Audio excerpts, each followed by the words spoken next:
Today, we're fortunate to get the thoughts from placement vendors on their work, an insurer, and if services should be paid for by a plaintiff attorney, James Batchelor. I might note that Jim is from the Batchelor Law Firm in Minneapolis. He stepped up to cover for Jerry Sisk, who couldn't make it due to a health issue. Jim has over 31 years of successful practice in personal injury and workers' compensation. We also have with us today Deborah Heisick. Deb is an ADR mediator who's worked with the Department of Labor and Industry since 2009. Prior to that, she was in private practice of law and civil and workers' compensation litigation. Experience has also included mediating and arbitrating cases for the AAA, the USAM, and private party mediations. We also have Mary Carter, who has 10 plus years of experience in vocational counseling, human resources, performance management, conducting labor market surveys, strategic planning, career counseling, and workers' compensation. She effectively works with employees, employers, insurance companies, medical professionals, and attorneys to provide positive outcomes. We also have with us today Deb Kirsten with Deb Kirsten and Associates, and she's been providing services to job seekers since its inception in 1993. Their mission is to provide personalized career coaching and job search support to help their clients find suitable and gainful employment. And lastly, we have Catherine Carlson, who is a senior workers' compensation specialist with over 30 plus years of claim experience, of which the last 6 years have been with Westfield Insurance. She provides top-notch workers' comp claim services to insureds, agencies, and injured workers in order to reduce exposure and allow injured employees to return to their pre-injury status. Kathy readily accepts and manages claims in Minnesota, Iowa, Nebraska, Illinois, Wisconsin, and Michigan jurisdictions. She's well-versed in all jurisdictions and is considered a leader in both Westfield's St. Charles, Illinois, and Minneapolis, Minnesota offices. All right.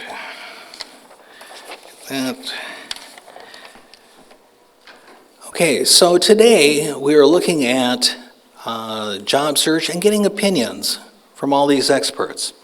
And we're going to start off by looking, what does the Minnesota rules talk about for job search? Basically, when you look at the role of a job search specialist, it says that they're a registered vendor and employees may provide job development and job placement services under an approved rehabilitation plan for any qualified employee. Now, I will tell you, it's been my experience that they do more than that. They do labor market surveys. Sometimes they'll go out and do vocational expert work and a myriad of other activities. So it's a good time to take a look at what kinds of roles and statuses that they have. And so with that, we start off with a question. And the first question that we have is, for the panel, in your opinion, what is the role of a placement vendor? So, excuse me, I've lost my... let's start off with Mary. So I think the role of the placement vendor is to help the injured worker to get back to suitable and gainful employment.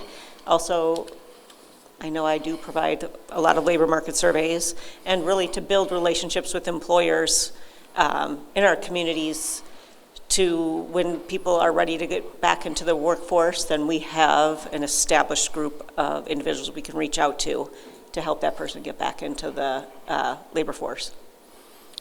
Deb, your opinion. I think in conjunction with everything that she said, I sometimes feel like our role with the QRC is really a partnership. I kind of look at them as being sort of a doctor. They develop a care plan, and the nurse is the one that kind of carries that out. It might involve, a lot of different things, but they're kind of the ears and the eyes, and they report back to the doctor if there needs to be a change in a plan, or if there are symptoms of something like, something isn't working out, so that you can go back to that person and obtain some information or some ideas about dealing with an issue or a barrier or something along that line. But I think that relationship is much like kind of the doctor-nurse, and then there are a lot of other people who are involved in a plan. Could be, attorneys, insurance companies, and other people who are involved or engaged, so, what you're providing simply has an impact on all the collaborative team.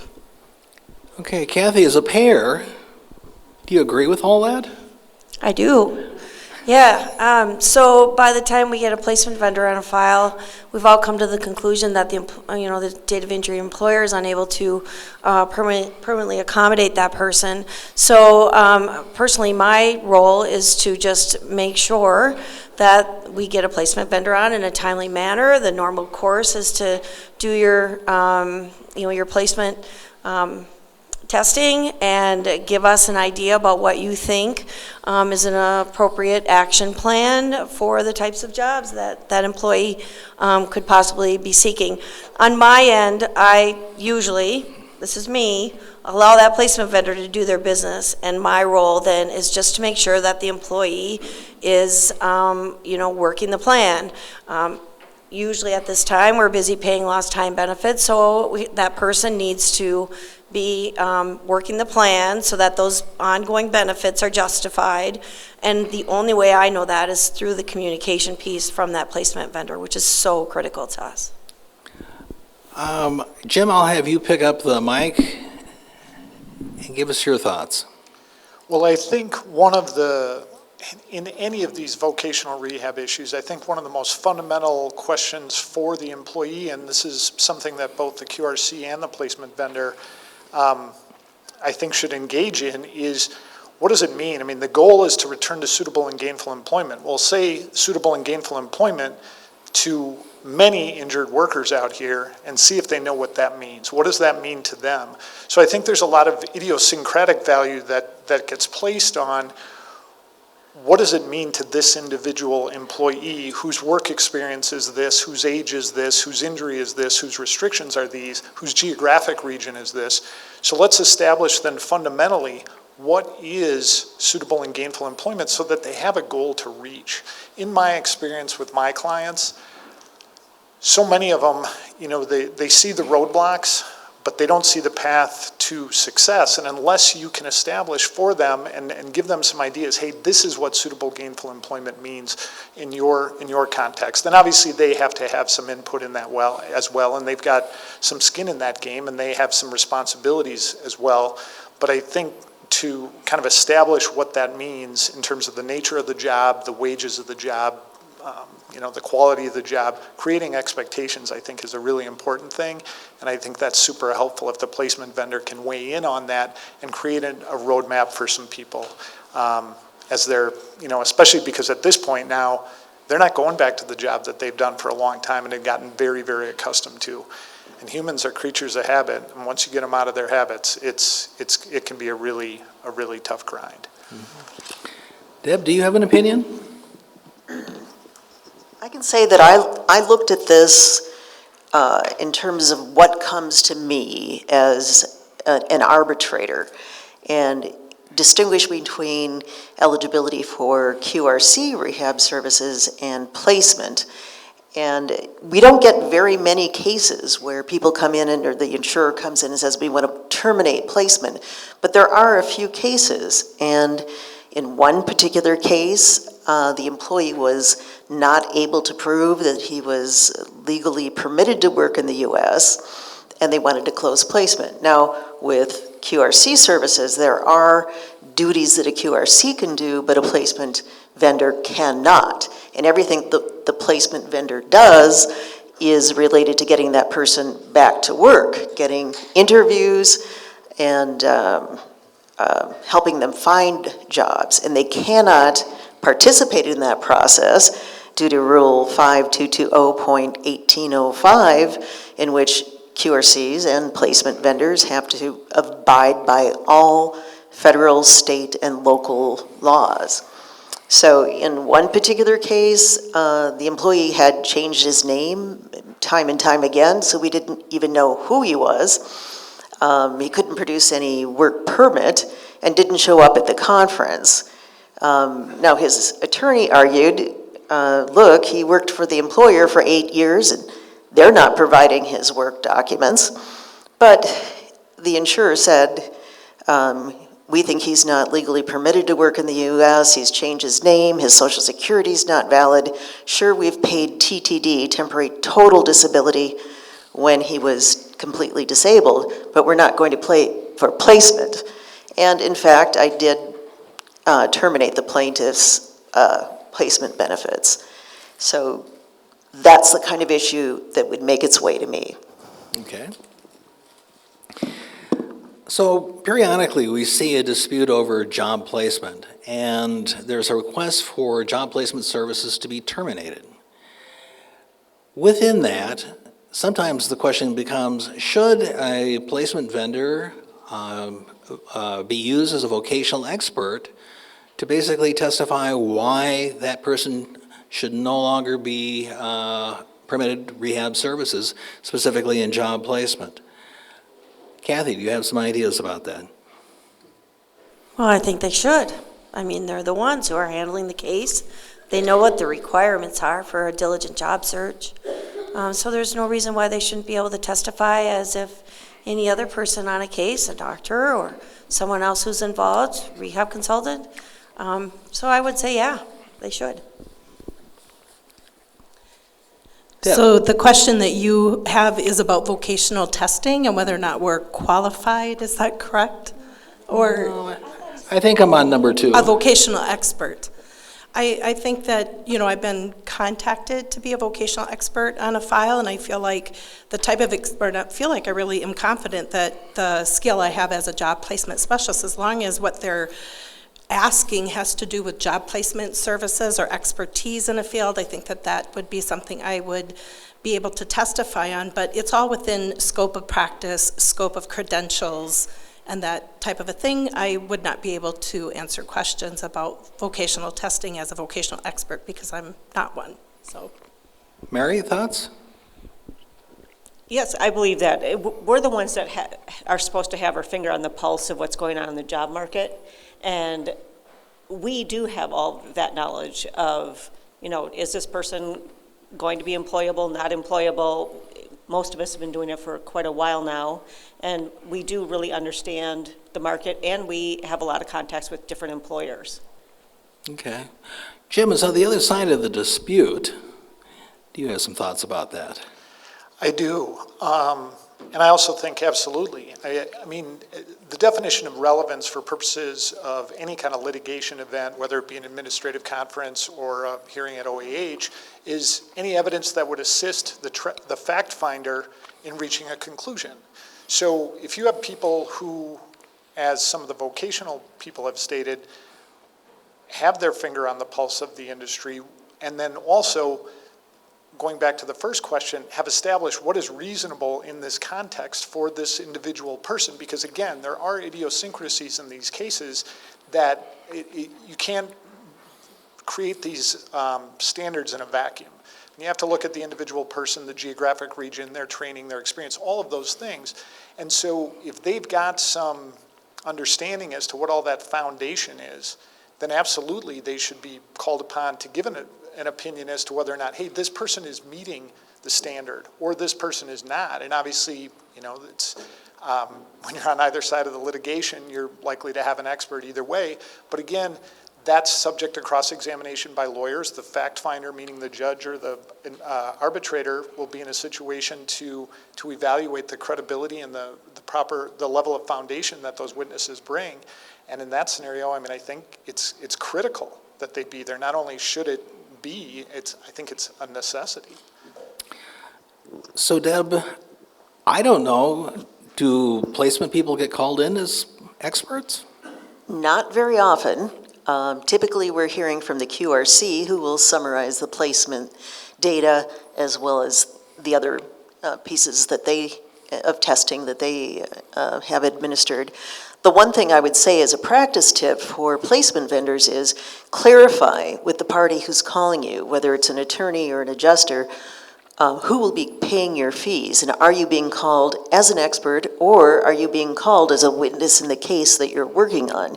Because if you are being called as an expert, the attorney who calls you to testify is responsible for paying you as an expert, and then they can tax that as a cost.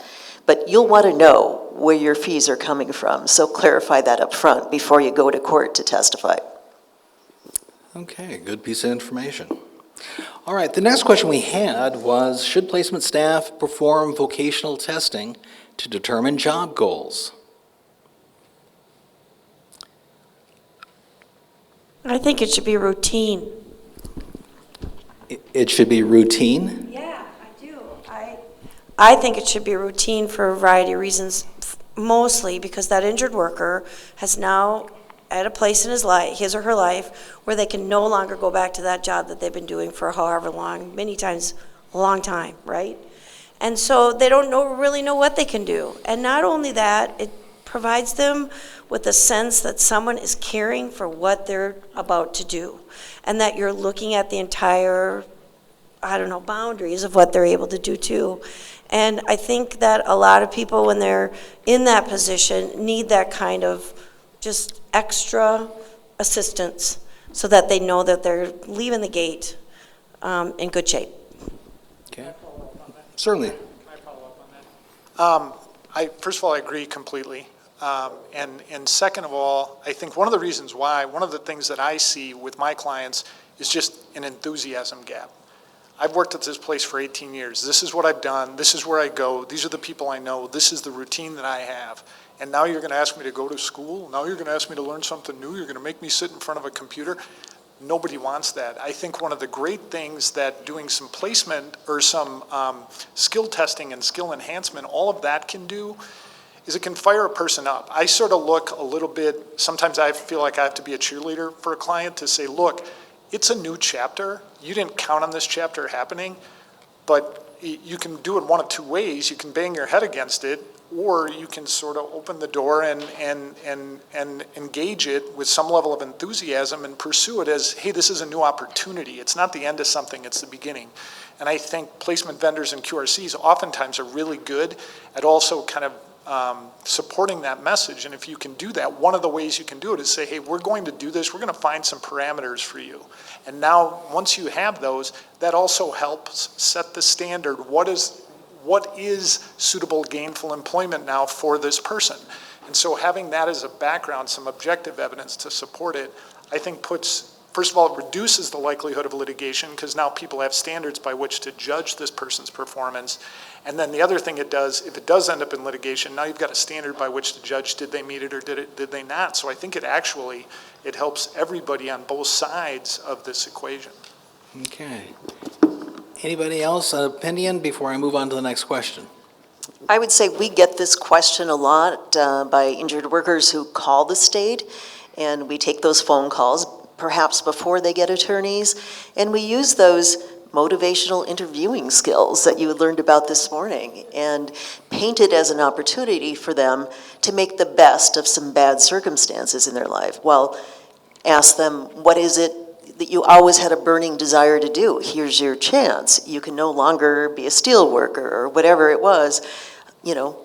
Find out what their skills are and give them something to look forward to. Okay. Tom, you have a question. Well, far be it from me to speak against vocational testing. I'm a big fan. But the discussion, as much as it's been very positive about testing, which I really endorse, some key words in the question seem to have been missed. In that, should placement staff members perform vocational testing to determine job goals? My understanding is that the placement vendor implements the plan developed by the QRC in conjunction with the employee and the placement vendor. But if I was working with a placement vendor who on their own decided they would do vocational testing and decided they would set the job goals without consulting me as the QRC, Mike, you'd be getting a call. Okay. As a placement vendor, I don't know if it's up to us to do the vocational testing. I think if we're trained to do the vocational testing and it's agreed upon that vocational testing is necessary, then yes. But if, we should be able, or we should know what we're doing if we're going to do it. I think if a placement vendor went ahead and just did vocational testing without the QRC's permission, it would be like a nurse saying, I think I'm going to run this blood work on someone and find out what's going on. So if I went back to that, I think it's all within the scope of practice. And again, if it's a partnership with the QRC, you would be aware that maybe someone was going to use some interest testing if a claim rep would not approve vocational testing, which happens, and sometimes the person really doesn't know what they want to do, so then you might use something like an assessment on CareerWise or use a career code or something like that just to get some interest information, but again, that would be under the direction of a QRC because it's their plan, not ours. Okay. The next question is, in a nutshell, what service categories and activities should qualified consultants consider placement staff members responsible for? Now, you may recall, someplace here, if I can get that to move, there are like 20 different service categories. Placement folks, what kinds of things do you think the QRCs should consider you for providing services as a part of the rehab plan? Mary, you want to jump into that? Well, obviously job placement, job development, post-placement, and labor market surveys, job seeking skills. I also happen to have a lot of experience with job modifications. I think that if you are trained in those areas and the QRC wants to use you for those, then I think that is fine, but I don't know if every job placement person, goes to work sites and knows how to help do different modifications in their workplace setting. Okay. Deb, some thoughts? I agree with everything she said. All right. Then I guess we'll move on to the next question. All right. What 6 resources should placement staff members always have on hand or check frequently so they're providing the most updated career information? That would really vary depending on the client. If I'm working with someone who has a criminal history, I might use a different 6 resources, or someone with, a different type of career, maybe they're a higher level professional, I might use something different.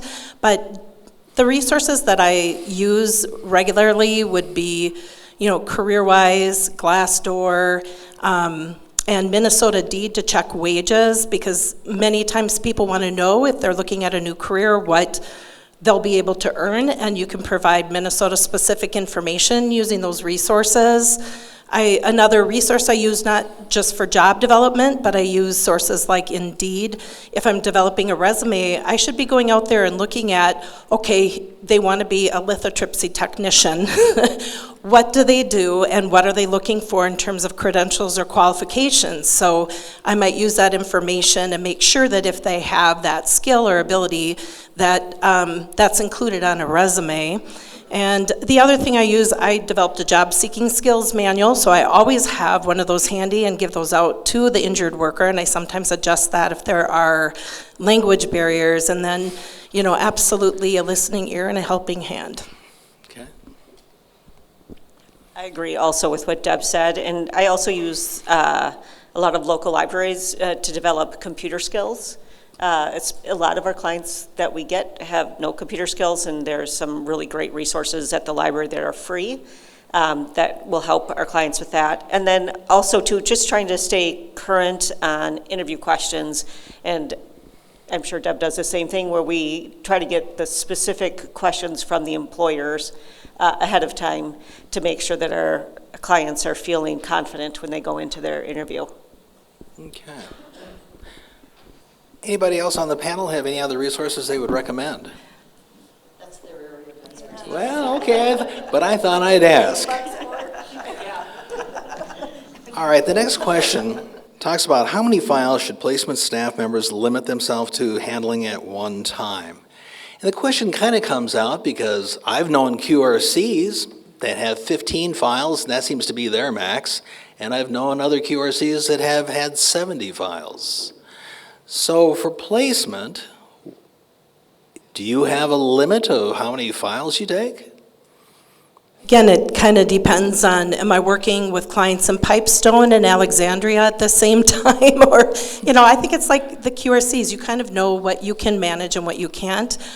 When I was younger and files weren't maybe as complex and job search wasn't as complex, I would carry a caseload of 30 and work 70 or 80 hours a week to get my reports done. I don't do that anymore because I have more of a work-life balance, but I think between 11 and 15 is really a comfortable number, but I think that it all depends on the individual because some people, work faster or harder than others, they may not, get to everything on a file. It just really depends on their ability and what they feel like they can handle.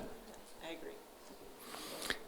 So Kathy, as a pair, do you have any opinion on that from what you've seen of vendors? No, I have no idea. Okay. So I just want the information. If you're getting that to me and getting people jobs, we're great. All right. What education or specialized training should placement staff members have either through school, on-the-job training, work experiences, or through workshops? And how long does it take to train someone to be a good job search person?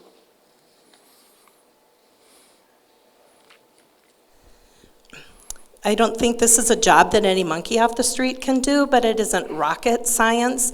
Everyone who works for me has a bachelor or master's degree, but saying that would not necessarily say that because they have the degree that they're good at what they do.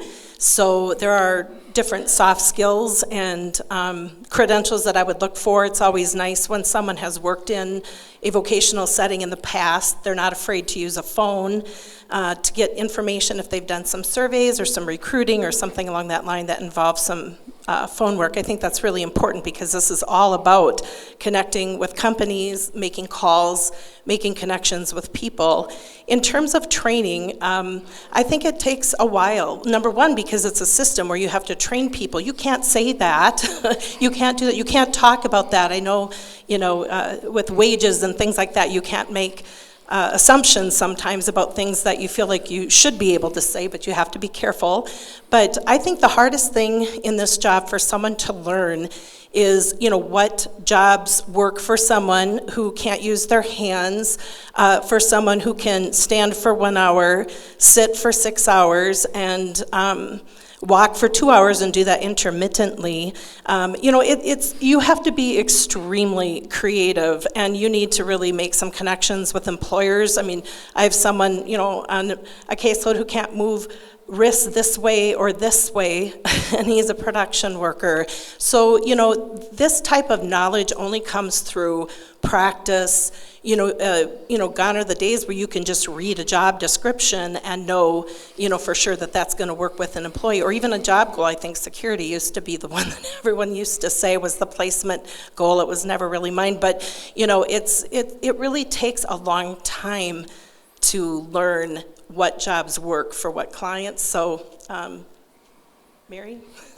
No, I agree. I think it takes at least a solid year to get up and running.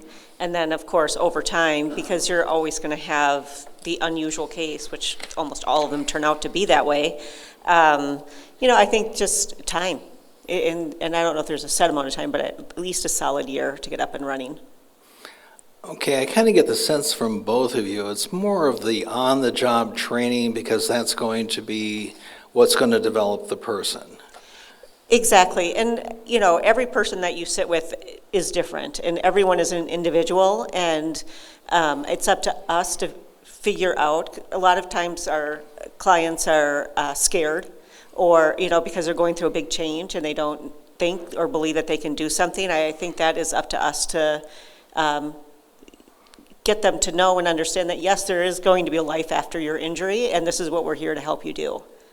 So. Okay. All right, we're going to move along to referrals. Should the insurer be able to pick the vendor to do the placement on a file? Kathy?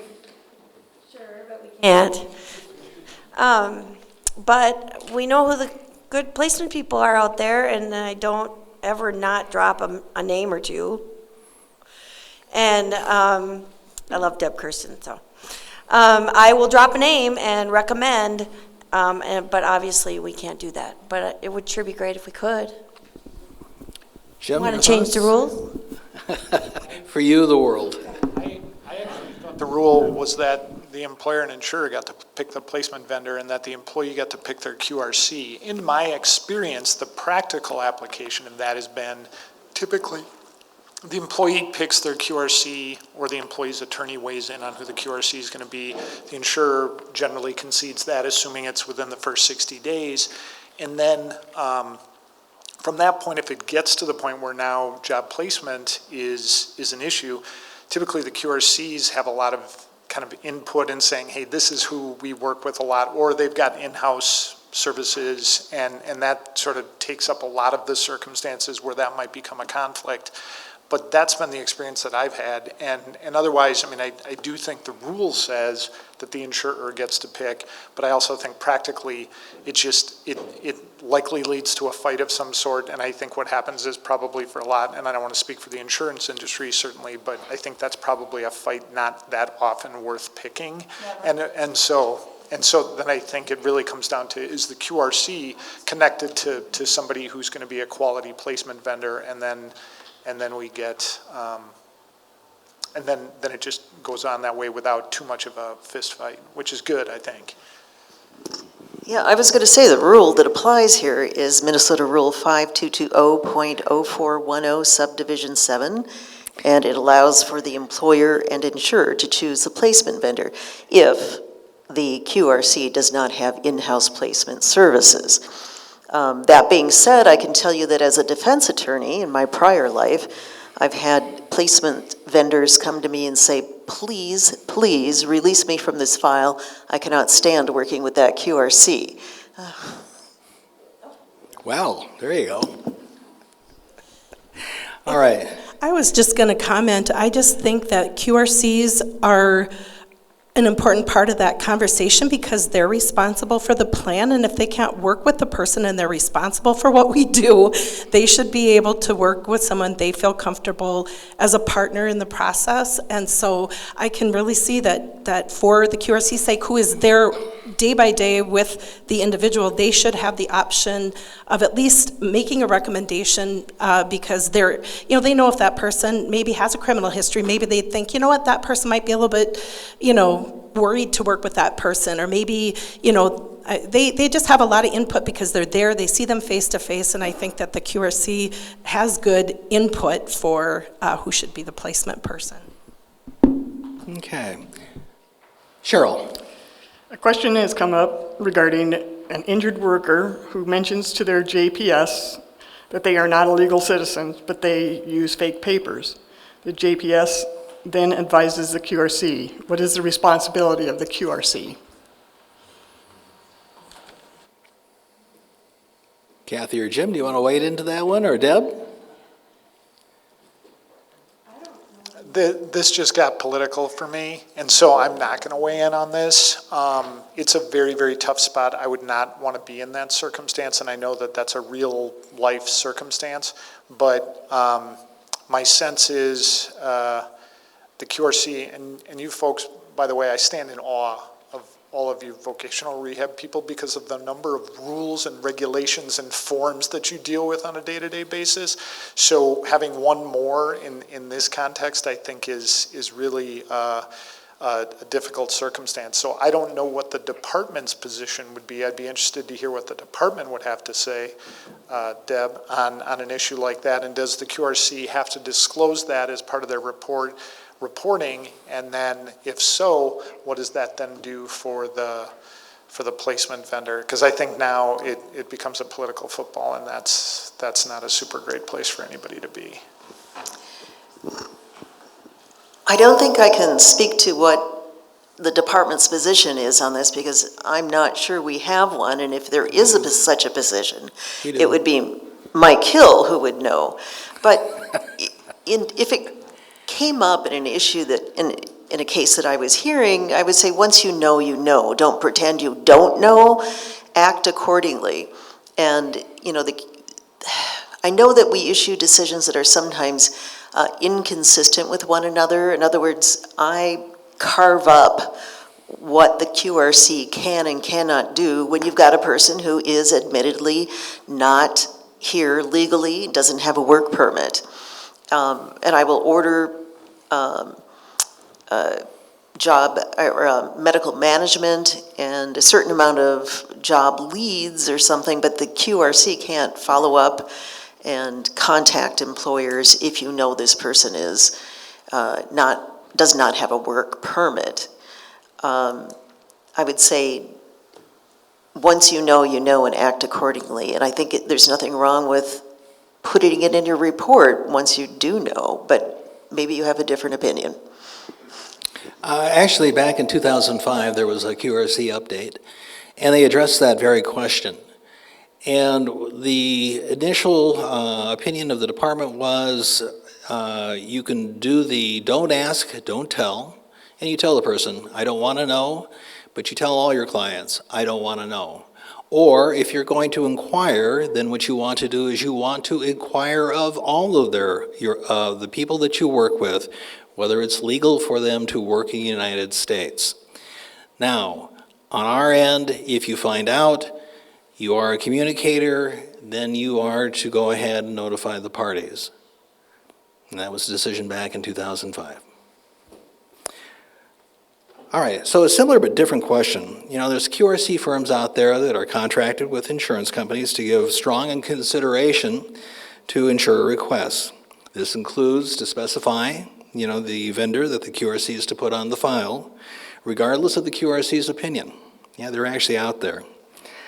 QRCs, by rule, are required to disclose any written or verbal business relationships with any of the parties on the case, whether it be the insurer, attorneys, healthcare providers, etc.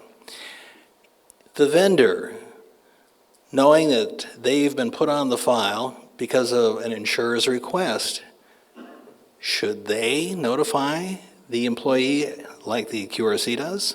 What do you think?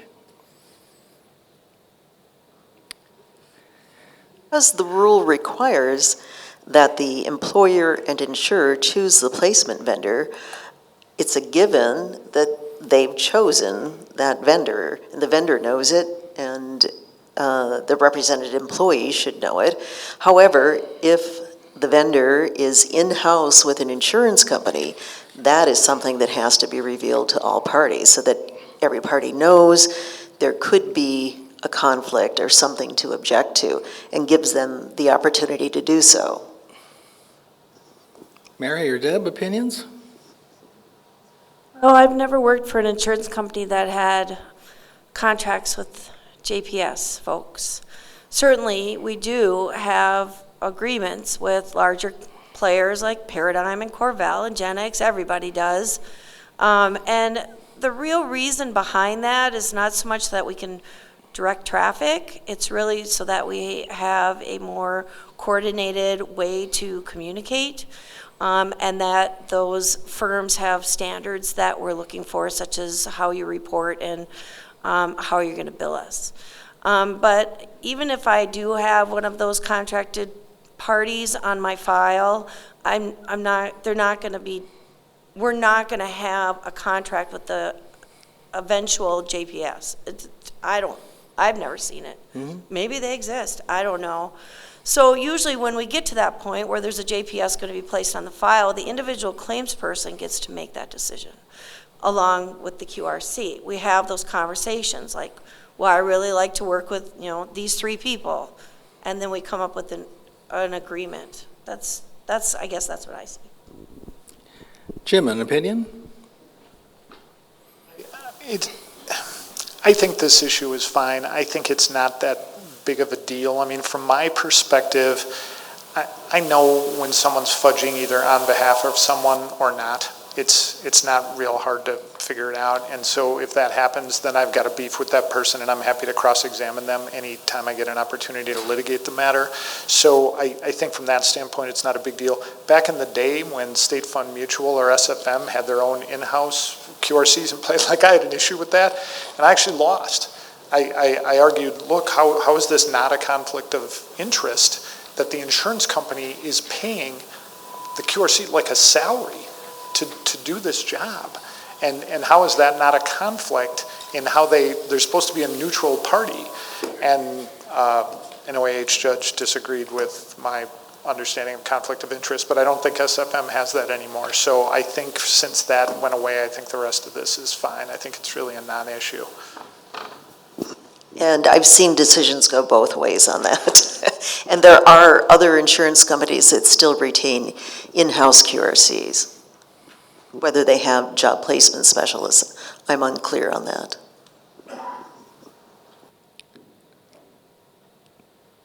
Should we go on to the next question, or would you guys like to answer? Next question, all right. All right, if the insurer or defense counsel wants the vendor to do something, such as directly reporting to them, is it okay to skip the QRC and talk directly to the insurer? Mary, any thoughts? It's our job to include all appropriate parties. I don't think I'd skip around anybody. Okay. Seems like we've got some consensus on that. I see a lot of shaking heads. Unless, Kathy, you think something?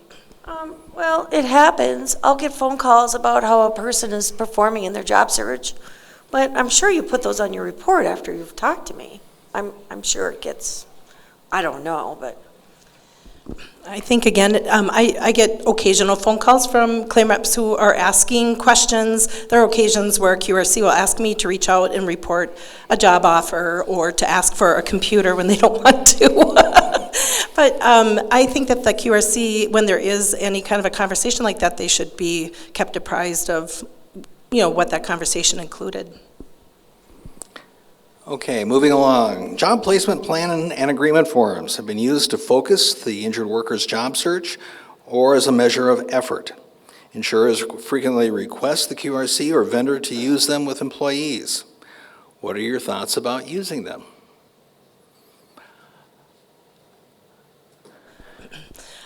I think that's something that's up to a QRC. There are occasions where an attorney will say they don't want a job placement plan and agreement used, but I see a great value to using a job placement plan because it outlines for the injured worker, here are the parties who are involved, allows them to have some take charge, a way to kind of take charge a little bit because they're choosing, obviously, what targets they're agreeing to look at. I think it's important to, again, show what party is doing what and to provide some guidelines for what constitutes a job search. Jim, thoughts? I do have some thoughts about this one. I think as long as, first of all, I see the QRC and placement relationship and with the employee very much as a team sort of a situation, so I really do think it's critical that QRCs engage in the selection of the placement person because you want people who are accustomed to and like to work together. I think that's critical.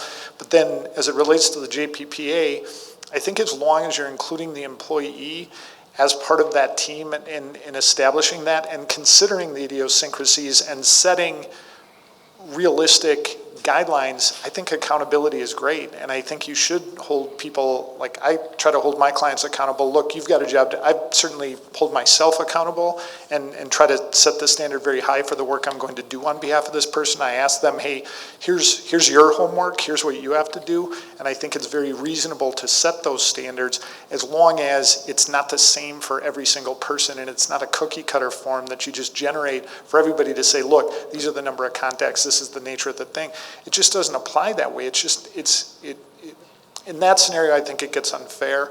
But as long as the employee is engaged and as long as some of the nuances are considered, then I think it's a great way to hold people accountable. I would say on everybody. I mean, it holds the placement person accountable too. Like you've got some responsibility to generate some leads. The employee's got some responsibility to generate some of their own, plus follow up on these things. And so I think it's a really good way for kind of everybody then to be on the same team, but then also to kind of work together as well, so. And not that I'm the most important person in the cog here of the wheel, but when I get a JPPA in, it's really handy. So I'm going to get, just from my end, I'm going to get ongoing job logs, right? And so your 2 pieces of paper, these pieces are one of hundreds of pieces of paper I get every week, right? So when I look at that file and I get the job logs in, then I can quickly review to see if they're in the context of whatever the 5 jobs you have on the JPPA. Super handy. Really appreciate it, right? And again, it's not just you and the QRC and the injured worker and their representative, but I'm in the middle here too. Well, we're busy paying for it, but we want to make sure that this person gets a job as soon as possible with, is back to gainful employment, which is really the goal for everybody, including us as the insurance carrier. So I appreciate the paperwork. Okay, I'm going to move along to the next question. A rehab plan has been filed. The insurer did not sign or dispute. The plan identified several services the vendor should provide on the employee's behalf. The past 3 vendor invoices have not been paid, nor has there been any communication from the insurer about why not. The insurer's phone system does not appear to allow access to anyone else at the insurance company. What should the vendor do to resolve the outstanding invoices? Okay. Yes. File the rehab request, and in campus, we now call that a request for assistance, and you will define what it is you're looking for. You will attach copies of the invoices and attach copies of your reports that are attendant to those invoices.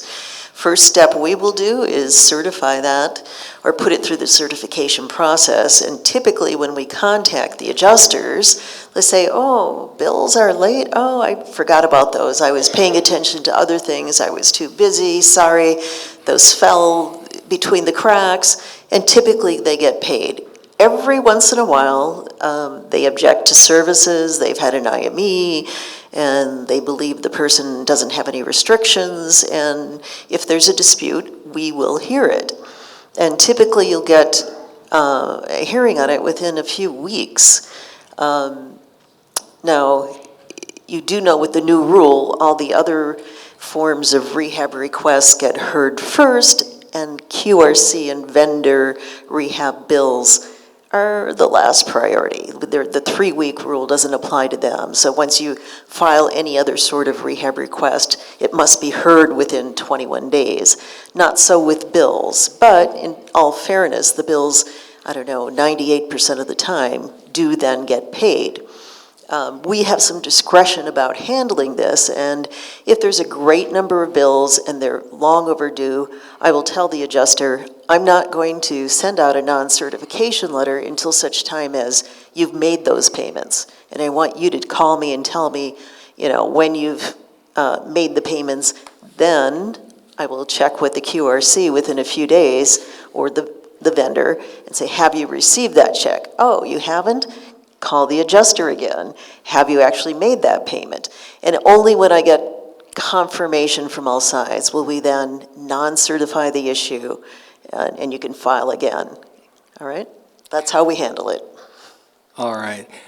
Kathy, in the old days, if you hit *0, you used to be able to bypass that adjuster's phone number and get to the supervisor. What's the magic number now? There's no magic number because I have issue with your question, Mike. Okay. We all have emails now, and we all have direct phone numbers. Nobody has a general number anymore, unless I work for someone special. You do. So you should be able to take an email and say, hey, have you seen this bill come across your desk, or the phone call. I see 99% of these problems resolving just by doing that. Okay, I'm going to skip along because we're running out of time here. Talking about services and reporting. In your opinion, when should job search services be started on behalf of the injured worker? For instance, there are insurers that will not approve or pay for any related job search activity until the employee has reached maximum medical improvement. Is there a good reason for this practice that you're aware of? Is it a good policy on the insurer's part? I don't think that's smart. It's not financially smart, and it's certainly not the right thing to do for a person who has no job to go back to. So literally just today, I got notice from an employer that they were no longer going to be accommodating this person, nor would they take them on permanent accommodations. So my first email was to the QRC. We got to get job placement going right away. We want to get people back to work. It's both financial, it behooves us, and it's good for the injured worker. Like, I don't see the downsides to doing that. It should definitely be on a case-by-case basis. I mean, once you know medically and vocationally where this person's going to end up, I mean, obviously, if it's determined they can't go back to the pre-injury employer, but they're scheduled for surgery 2 weeks later, probably your job placement isn't going to happen. But as a general rule, maximum medical improvement, it gets thrown around as a defense to so many different claims. It makes no sense, and to have it bear in some way on job placement is absurd. It just doesn't have any place. Okay, I think this will be the last question. Should job placement reports mention the points below? Why or why not? Non-follow-up on job leads, alcohol or substance abuse, falsification of job logs, problems such as a learning disability or mental health issues, loss of a driver's license, or a non-working automobile. Why or why not? Yes, because it definitely affects whether or not they're going to get a job, keep a job. You know, any of these things, if they're not following up on leads, they're not going to get a job. If they have any sort of substance abuse, that's probably something that needs to get addressed. And, you know, and falsification of job logs is definitely yes. You know, all these can be barriers to get employment. And so it is important that everybody knows that, hey, this is what we're up against. You know, if someone can't get to an interview, that presents a problem. Okay. So. Deb, an opinion? Well, I agree. I think that there are occasions when you're first starting in job placement. I think you're getting to know the client. For example, you might work with a nurse who doesn't want to work in ENT, and you didn't know that until you started working with them. So is it fair to say, I gave them this lead and they didn't follow up? I think, you know, there has to be some discretion in terms of what you're reporting. If someone has a substance abuse issue, I think that is something to talk about with the QRC. Sometimes there are people, as part of their culture, they might use marijuana. And I've worked with clients who have that as part of their everyday life. So would I report that as substance abuse if it's not having any kind of an impact? And if we're looking at jobs where that's not going to keep them from getting a job, then, you know, and they were doing that before, then I might not just point that out. It kind of depends on the individual, although each of those things are important. And if they, you know, I always feel like people write their own reports. We don't really write them, they write them. And so, you know, the things that are reported, the QRC and the people who are involved should know some of those things, I think, before it goes into a report. But yeah. Okay. Jim, you have an opinion? There should be a solution in terms of, okay, this is something that happened, you know, transportation, or they don't have a license. What are you doing about it? You know, how are you addressing the barrier? Mm-hmm. Jim? I think the substance abuse and the mental health questions are like, I don't have an issue with any of those other things, but those two things, I don't think we want QRCs and placement vendors making determinations about whether or not somebody abuses a substance. I think if it comes from a medical professional or a licensed psychiatrist or psychologist that says, hey, this person has this particular issue, or, you know, they're being recommended for, alcohol or drug rehab or something like that, that's coming from a medical professional, I think at that point in time, then it's probably a relevant thing. But I think we have to be careful about making that determination about people without being properly credentialed to do it. So those would be the two issues that I think. The rest of it, I think, absolutely is fair game. But those two issues, I do think we have to be careful. Kathy, do you agree? I do. I don't really have anything to add. Okay. All right. We've got 10 more questions, but there's no time for the answers. So we will go, saved by the bell. I had one more question come in the chat. If an employee was working a seasonal job only when he was injured, and when the job shuts down for the season, but the employee is still on restrictions, would the employee be eligible for placement services or not?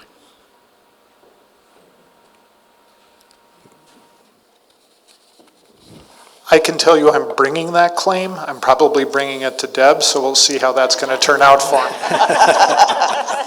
Make your arguments. Typically, yes, because they're restricted, and you could look at the past for this person. Did they work, and this happens a lot with teachers, did they work during the summers? Even though they had seasonal jobs, in past years, did they fill that time doing alternative work? And if so, what kind? I mean, the issues come up when you're going to calculate what the average weekly wage was sometimes, but in terms of being eligible for placement or QRC services, yes. Yeah, they've got restrictions, they're impaired, they had the opportunity to otherwise work, yes. And by golly, that happens to be one of our orientation training things too, in case anybody needs a refresher course for interns. I really want to thank the panel for being here today. Your opinions and experiences are really greatly appreciated. I think we all learned a little something about that today.